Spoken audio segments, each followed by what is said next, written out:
Population है। पिछले 7 दिन में अगर केसेस प्रति मिलियन देखें, ये हमें बताता है कि विश्व में इन्फेक्शन या बीमारी किस प्रकार से फैल रही है।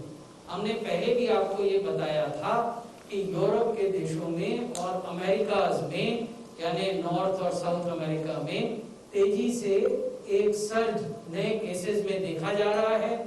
उसकी वजह से पिछले 7 दिन में अगर आप नए केस प्रति मिलियन पॉपुलेशन देखें तो भारत में 211 केस प्रति मिलियन हुए, जबकि ऐसे भी देश हैं जहां 3,300 और 2,900 केस प्रति मिलियन पिछले सप्ताह में रिपोर्ट किए गए। अगर मृत्यु प्रति मिलियन के आंकड़े को देखें तो भारत में ये 100 है, विश्व का जो औसत है वो 186 है, और अनेक देश ऐसे हैं जहां भारत से 6 गुना, 7 गुना, 8 गुना और 9 गुना ज्यादा डेथ प्रति मिलियन रिपोर्ट की गई है। पिछले 7 दिनों में जैसे हम इन्फेक्शन को ट्रैक करते हैं पिछले 7 दिनों में, उसी तरीके से हम डेथ्स को भी पिछले 7 दिनों में ट्रैक करते हैं। और अगर पिछले 7 दिन के मृत्यु के आंकड़े देखें विश्व के, तो भारत में प्रति मिलियन मृत्यु 2 का आंकड़ा है, विश्व का औसत 9 है, लेकिन अनेक देश ऐसे हैं जहां ये 50 से भी अधिक है और 80 से भी अधिक है। तो ये भी दिखाता है कि अलग अलग देशों की जो स्वास्थ्य व्यवस्थाएं हैं वो कैसे पॉजिटिव केसेस का सामना कर रही हैं, कैसे उनको मैनेज कर रही हैं। ये प्रतिदिन होने वाले टेस्ट्स की संख्या है और इसमें Bharat, United states of America, Russia, United kingdom और फ्रांस का हमने कंपैरिजन आपको दिखाया है। ये हमारे आंकड़े नहीं है, ये विश्व की एक फेमस वेबसाइट है अवर वर्ल्ड इन डाटा, जिसका इस्तेमाल हमारे कई मीडिया के मित्र भी करते हैं अपने विश्लेषणों में। ये उनके आंकड़े हैं, उनका डाटा है, उनका विश्लेषण है। ये दिखाता है कि 1 सितंबर से लेकर 29 नवंबर तक प्रतिदिन टेस्ट में भारत काफ़ी ऊपर है। रशिया, यूनाइटेड किंगडम और फ्रांस से तो बहुत अधिक आगे है। अमेरिका के साथ कभी भारत में प्रतिदिन ज़्यादा टेस्ट होते हैं, कभी अमेरिका में होते हैं, लेकिन हमें ये नहीं भूलना चाहिए कि पिछले एक सप्ताह में अमेरिका में प्रतिदिन 1 लाख नए केस या एक दिन तो 2 लाख नए केस भी आए एक दिन में, जबकि हमारे यहाँ ये जो रेंज है प्रतिदिन नए केसेस की, ये 35,000 से लेकर 45,000 के बीच में फ्लक्चुएट कर रही है। इससे भी टेस्ट्स की संख्या पर असर पड़ता है। यहाँ हम आपको बताना चाहते हैं कि 11 नवंबर से 1 दिसंबर तक कैसे जो क्यूमुलेटिव पॉजिटिविटी रेट है देश भर में वो घटा है। 11 नवंबर को 7.15 था पॉजिटिविटी रेट, और 1 दिसंबर को जैसा मैंने आपको पहले भी बताया ये 6.69% हो गया है। यदि हम प्रतिदिन आने वाले नए केसेस को देखें तो आप ये पाएंगे कि 1 अगस्त से ये ग्राफ बढ़ना शुरू हुआ था और ये अपने सबसे ऊंचे बिंदु पर सितंबर माह के बीच में मध्य में पहुंचा, और अब ये लगातार घट रहा है और 1 दिसंबर को केवल 31,000 नए केस एक दिन में देश भर में रिपोर्ट किए गए। यहाँ हम आपको बता रहे हैं कि कौन से वो टॉप 5 राज्य हैं जो कि डिक्लाइन दिखा रहे हैं month on month. It's a comparison of November to December, the number of active cases as they existed on 1st of November and the number of active cases as they exist on 1st of December. So the top 5 states which have registered a decline in number of active cases, वो 5 शीर्ष राज्य जिन्होंने active cases की संख्या में ये गिरावट दर्ज की है वो हैं महाराष्ट्र, कर्नाटक, केरला, आंध्र प्रदेश और वेस्ट बंगाल। लेकिन 5 राज्य ऐसे भी हैं जहां ये नंबर बढ़ रहे हैं, वो हैं पंजाब, हिमाचल प्रदेश, मध्य प्रदेश, हरियाणा और राजस्थान। ये वो राज्य हैं जहां भारत सरकार ने केंद्रीय टीमों को भी डिप्यूट किया है ताकि वो राज्य सरकारों की मदद कर सकें। तो आगे जाते हुए हमारी स्ट्रैटेजी क्या है? हम अभी भी सबसे ये निवेदन करते हैं कि वो मास्क का उपयोग करें या फेस कवर का उपयोग करें। जब भी वो पब्लिक प्लेसेस में जाएं, वो अपने हाथ निरंतर साबुन और पानी से धोएं या अल्कोहल आधारित सैनिटाइजर से साफ करें। जो भौतिक दूरी या फिजिकल डिस्टेंसिंग की नॉर्म्स हैं उनका पालन करें। भीड़ भाड़ न तो खुद लगाएं न भीड़ भाड़ वाले स्थानों पर जाएं। और हम ये भी अनुरोध कर रहे हैं कि यदि आप में कोई भी लक्षण है, कोई भी सिम्टम है, चाहे बुखार का हो, खांसी का हो, सांस लेने में कठिनाई का हो, तो आपको तुरंत अपने को टेस्ट कराना चाहिए और आइसोलेट कर लेना चाहिए। क्योंकि अब टेस्ट कराना आसान हो गया है, लैब्स उपलब्ध हैं, डॉक्टर के प्रिस्क्रिप्शन की आवश्यकता नहीं है, टेस्ट की रिपोर्ट जल्दी मिल जाती है। इसलिए please get your self tested and isolated immediately if you display any of the symptoms that are associated with COVID. Thank you.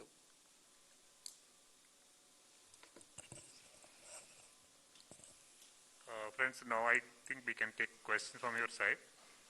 Before we take your questions, there are one online question, sir.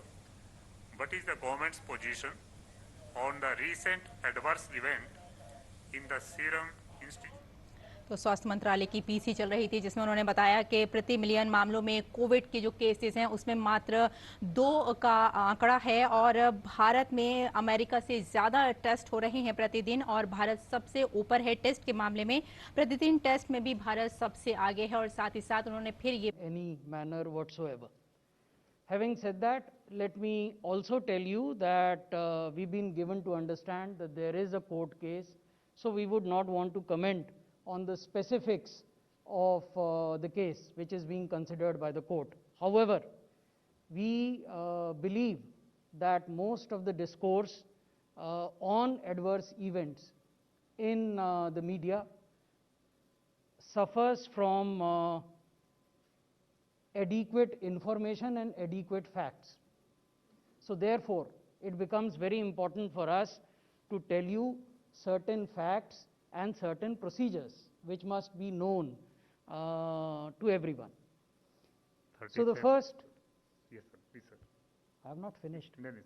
So the first fact is that whenever a clinical trial starts, the subjects are expected to sign a prior informed consent form. This is a global practice. It happens across all countries.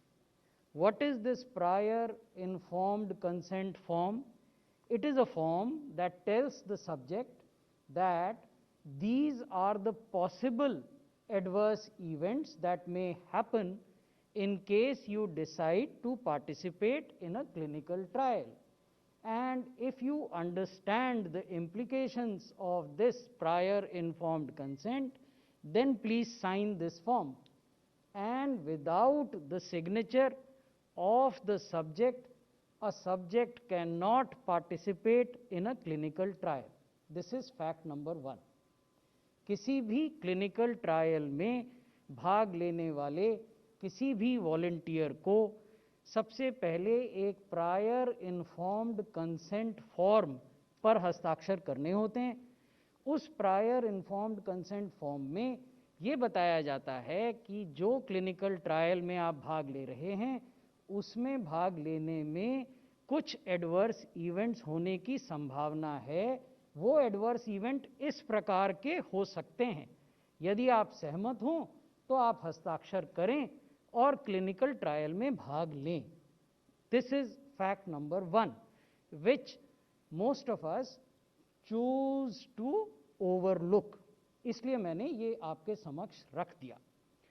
दूसरा जो महत्वपूर्ण तथ्य है वो ये है कि ये जो ट्रायल होते हैं वैक्सीन्स के या दवाओं के, ये multi site multi centric trials होते हैं, यानी ये अनेकों अस्पतालों में किए जाते हैं। क्योंकि ये जो सब्जेक्ट्स हैं इनको मेडिकल केयर में वैक्सीनेशन दी जाती है और इनको मॉनिटर किया जाता है, ऑब्जर्व किया जाता है। So the clinical trials are multi centric, multi site. प्रत्येक सेंटर में या प्रत्येक साइट में एक इंस्टीट्यूशनल एथिक्स कमेटी होती है। ये जो इंस्टीट्यूशनल एथिक्स कमेटी है, ये वैक्सीन निर्माता से स्वतंत्र है, ये सरकार से भी स्वतंत्र है, क्योंकि ये इंस्टीट्यूशनल एथिक्स कमेटी उस अस्पताल की है या उस साइट की है या उस सेंटर की है जहां ये क्लिनिकल ट्रायल किए जा रहे हैं। जब भी क्लिनिकल ट्रायल में कोई एडवर्स इवेंट होता है तो ये एथिक्स कमेटी भी उसको देखती है और उस पर अपना मंतव्य व्यक्त करती है, और उस एडवर्स इवेंट की सूचना अपने मंतव्य के साथ देश के रेगुलेटर ड्रग्स कंट्रोलर जनरल को 30 दिन के भीतर देने का प्रावधान है। Since this is important, so let me repeat this in English also. Most of the trials of vaccines and drugs are multi-centric, multi-site. When we say multi-site, it means that they are conducted across various hospitals, across various states. Each such hospital or site or center has an institutional ethics committee. This institutional ethics committee is independent of the government. It is independent of the vaccine manufacturer. Whenever in course of the clinical trial any adverse event happens, this institutional ethics committee takes note of it and within a period of 30 days gives a report to the Drugs Controller General of India about the event as well as its comments on that event. So far I have told you about two things. One, prior informed consent, which is written, formal, and second, about a institutional ethics committee. Then there is something known as Data Safety and Monitoring Board, DSMB. Again, this practice is a global practice and is followed in all clinical trials across all countries. The Data Safety and Monitoring Board is independent of the government. It is also independent of the vaccine manufacturing company. It consists of domain knowledge experts. Their mandate is also to monitor the clinical trial on a day-to-day basis and keep an eye on such adverse events. They also report such adverse events. Hindi में भी आपको समझा दूं, तीसरी जो बड़ी व्यवस्था है, दो व्यवस्थाओं के बारे में मैंने आपको बताया। तीसरी व्यवस्था है data safety and monitoring board की। ये जो बोर्ड होते हैं ये वैक्सीन निर्माताओं से स्वतंत्र होते हैं, ये सरकार से भी स्वतंत्र होते हैं, इसमें डोमेन नॉलेज एक्सपर्ट होते हैं और इनका काम होता है कि ये सरकार को इनका काम होता है कि ये क्लिनिकल ट्रायल पर नज़र रखें और इस प्रकार के कोई एडवर्स इवेंट जो होते हैं उसकी निगरानी करें, और अगर इनको लगता है कि उस एडवर्स इवेंट के आलोक में क्लिनिकल ट्रायल में कुछ देर के लिए उसको रोकना चाहिए या कुछ और कार्रवाई करनी चाहिए तो ये उसकी रिकमेंडेशन भी देते हैं। तो मैंने तीन व्यवस्थाओं के बारे में आपको बता दिया। अब जो चौथी व्यवस्था है जिसके बारे में हमारे मीडिया के मित्रों को सामान्यतः नहीं मालूम रहता है, वो भी मैं आपके संज्ञान में लाना चाहूँगा, वो है कि जितने भी क्लिनिकल ट्रायल होते हैं वो न्यू ड्रग्स और क्लिनिकल ट्रायल रूल्स के तहत बनाई गई व्यवस्था में होते हैं। The institutional framework for all clinical trials in the country is provided by new drugs and clinical trial rules. These rules have been framed under the Drugs and Cosmetics Act of the country. तो ये rule ये कहते हैं कि जब भी कोई adverse event होगा तो एक फॉर्म 5 है, उस फॉर्म 5 में जो चीफ इन्वेस्टिगेटर या प्रिंसिपल इन्वेस्टिगेटर हैं, प्रत्येक क्लिनिकल ट्रायल में एक साइंटिस्ट होते हैं जिनको प्रिंसिपल इन्वेस्टिगेटर कहा जाता है। तो ये जवाबदेही प्रिंसिपल इन्वेस्टिगेटर की होगी कि वो फॉर्म 5 में एक रिपोर्ट ड्रग्स कंट्रोलर जनरल को दें। तो ये चौथी व्यवस्था है। पांचवी व्यवस्था ये है कि जब इस प्रकार की रिपोर्ट ड्रग्स कंट्रोलर जनरल के दफ्तर में आती है तो वो उसका अध्ययन करते हैं, विश्लेषण करते हैं। उस रिपोर्ट में ये बताया जाता है, ये जो फॉर्म 5 की रिपोर्ट है उसमें भी जो डाटा सेफ्टी और मॉनिटरिंग बोर्ड है वो भी इसको देखता है, और जो एथिक्स कमेटी है वो भी देखती है कि एडवर्स इवेंट में और वैक्सीनेशन में is there a 1-to-1 correlation. क्या ये एडवर्स इवेंट वैक्सीनेशन की वजह से हुआ कि किसी अन्य वजह से हुआ? तो जब इस प्रकार के निष्कर्ष और मंतव्य ड्रग्स कंट्रोलर जनरल को इन विभिन्न स्रोतों से मिल जाते हैं जो मैंने आपको बताए, तो उसके आधार पर ड्रग्स कंट्रोलर जनरल किसी भी वैक्सीन के ट्रायल को अगले फेज में जाने की अनुमति देते हैं। वर्तमान में सीरम इंस्टीट्यूट ऑफ इंडिया के जो वैक्सीन ट्रायल हैं वो क्लब्ड फेज 2 फेज 3 में फेज 3 में प्रवेश कर चुके हैं, यानी उन्हें फेज 3 की अनुमति दी गई है। इन सब कागजातों के विश्लेषण के बाद इसी प्रकार से भारत बायोटेक के जो क्लिनिकल ट्रायल्स हैं वो भी फेज 3 में जा चुके हैं, यानी उन्हें भी इन कागजातों के विश्लेषण के बाद फेज 3 में जाने की अनुमति दी गई है। तो ये तथ्य मैं आपके सामने रखना चाहता था। These are facts which must not be lost sight of while analyzing any such news of adverse events. Thank you. Next question, 37. I will add a few points here. I think it couldn't be a better class to understand what are the systems in place which the Health Secretary has given today. What's important to remember is that adverse events do occur with drugs or with vaccines or any other health intervention. Now, if an adverse event warrants hospitalization, then it is called as a serious adverse event. And as mentioned, it is the role of the regulator, after collating all the data, to ascertain or refute whether there is a causal link to the event and the intervention. So that causal link, whether it has to be ascertained or refuted, has to be done by the Drug Controller General of India once he has got all the papers which are time bound, and they have been submitted accordingly across all these 5 parameters which have been explained by the Health Secretary. The Institute Ethics Committee, the DSLB, the first is the consent, then the Ethics Committee, then the DSMB, and now the Drug Controller General of India to review them. This is done purely on a scientific basis, and the assessment is done with very objectively based criteria, and initial causality assessment findings did not necessitate stoppage of these trials. Nitendra, DD news से बोल रहा हूँ sir. जिस तरह की सरकार plan कर रही है लोगों को वैक्सीन देने की, क्या उन लोगों को भी इसमें शामिल किया जाएगा जिनको कोरोना हो चुका है या एंटीबॉडी डेवलप कर चुका है? ये मैं प्रारंभिक जानकारी दे दूं, उसके बाद डॉक्टर भार्गव सप्लीमेंट करेंगे। जो नेशनल एक्सपर्ट ग्रुप है वैक्सीन एडमिनिस्ट्रेशन के बारे में, जिसकी अध्यक्षता doctor VK. Paul member NITI Aayog करते हैं, उसके मैंडेट में एक मैंडेट ये भी है, और इसके बारे में विश्व के अनेक देश सोच रहे हैं कि क्या आपको ये देखना चाहिए वैक्सीनेशन के समय कि जिस व्यक्ति को आप वैक्सीनेट कर रहे हैं उसमें एंटीबॉडीज़ हैं कि नहीं हैं।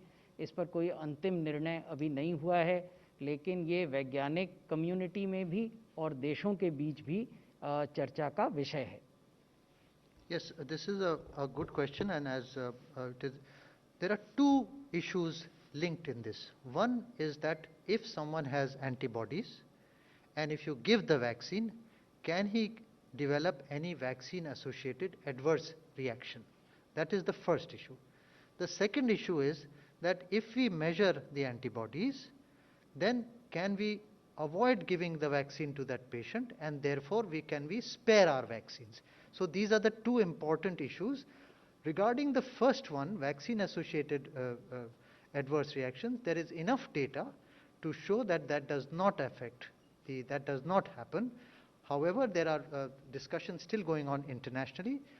The WHO has clearly stated in all its solidarity vaccine trials also that we do not need to measure the antibodies or even find out if that person has had the COVID or not. We can go ahead and give it. That is what is in the mandate of the WHO at the moment. 26. Sir सवाल यह है कि Wuhan files नाम की एक 117 पन्नों की file data सामने आया है वुहान फाइल्स नाम से, और इसमें कहा गया है कि चीन ने कोरोना वायरस के बारे में जानकारी छुपाई थी, तो भारत का इसके बारे में क्या रुख है और इसको लेकर कोई बात करेंगे आप चीन से, कोई जवाबदेही? मुझे इसकी जानकारी नहीं है जो आप कह रहे हैं। 20. Sir, you explained about 4 or 5 global, standards of vaccine trial which we are following in India also.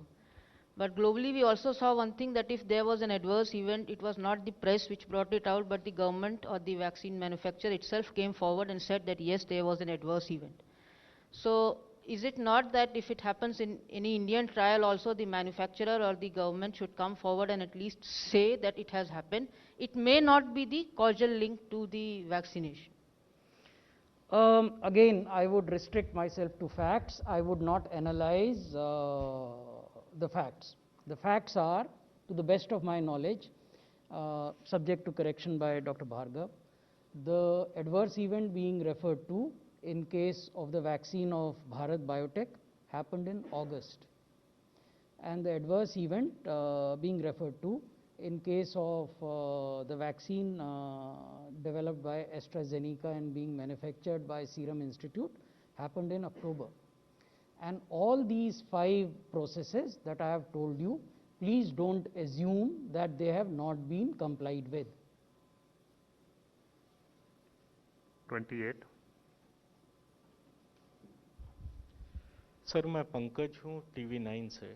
मेरा सवाल ये है कि जैसे इन्फ्लुएंजा है, इन पेशेंट्स को वैक्सीनेट जब किया जाता है तो उसी रूट से किया जाता है जिस रूट से इन्फेक्शन होता है।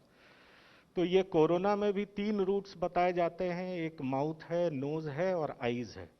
पर जो ज़्यादातर 30 वैक्सीन्स जो वर्ल्ड वाइड डेवलप किया जा रहा है, एक फाइजर छोड़ दें तो बाकी सारे वैक्सीन्स हम मसल्स के ही थ्रू दे रहे हैं। तो इसके इफेक्टिविटी को लेकर के आपका क्या व्यूज है? वैक्सीन इन्फ्लुएंजा का भी मसल के थ्रू दिया जाता है, एंड ये देखना रहेगा कि जिससे कि खुद एंटीबॉडीज पैदा हो जाएं, इसलिए वैक्सीन दिया जाता है और फिर वो वायरस को रेस्पिरेटरी रूट में फाइट कर सके। ये पर्पस होता है वैक्सीन का। तो most of them are intramuscular और सबक्यूटेनियस और intradermal, but the nasal vaccine are also being studied by a few companies, and they will be in the form of nasal drops. So these are still experimental, still being studied, but currently we have to inject into the muscle, and that is the standard of care at the moment for most of the vaccines. 99. Sir मैं पीयूष पांडे हूँ TV 9 Bharatvarsh से। मेरा सवाल ये है कि test को लेकर के पूरे देश में सभी राज्यों में दरें अलग अलग हैं, और हाल ही में सुप्रीम कोर्ट ने इस मामले में केंद्र सरकार को नोटिस भी जारी किया है। एक पिटीशन फाइल हुई जिसमें ये कहा गया कि 200 रुपये कीमत आती है किट की। इस पर मैं आपका व्यू जानना चाहता हूँ सर।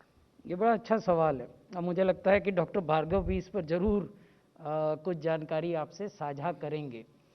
देखिए, जिस तरह का हमारा संविधान है उसमें टेस्ट के रेट निर्धारण करना या अस्पताल में बेड्स के रेट निर्धारण करना, ये केंद्रीय सरकार की कामों में या अधिकार क्षेत्र में नहीं आता। ये राज्य सरकार का अधिकार है।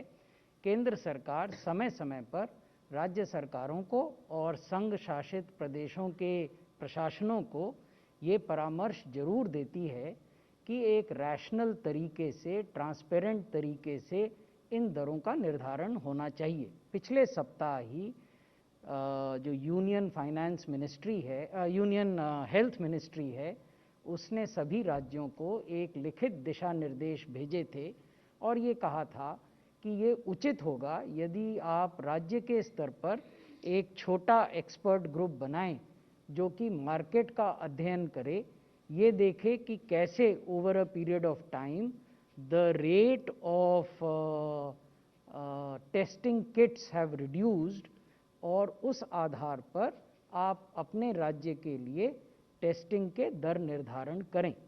राज्यों ने अलग अलग दर निर्धारित किए हैं और अलग अलग तरीके उस दर निर्धारण करने के अपनाए हैं। भार्गव साहब कुछ कहना चाहेंगे इसमें? See, you have to remember one thing, that when we started testing, the first case was tested in January, 27th of January. After that, in March and April, the cases started growing tremendously, and we had to import all those kits. So it was what we call as a supplier's market at that point in time. Gradually, what happened with the intervention of the government and the Ministry of Science and Technology and startups and the Department of Biotechnology, DST, CSIR, ICMR, they all had certain kits which were made indigenously, locally, and today as we speak, we have validated more than 1100 kits. And once Indian kits were certified and found very good, we have found that there was enough competition not only with the international players but also within themselves, and the prices came crashing down for these kits. So if you look at March, April, the cost of RT-PCR kit was about 1200 rupees, and about 300 rupees was for the VTM and 180 for the RNA. So about 1800 rupees at that point in time was the cost in March, April. Now this has come crashing down to now 75 rupees for the RT-PCR kit, and 37 and 25 rupees respectively for RNA kits and the VTMs, etc. There are other techniques also which have come where we don't need to do a VTM as well, and a dry swab technique can also be done as being propagated. So the cost has come dramatically down. India has started exporting these kits now, and so it has now become the demand is much less than the supply. So therefore the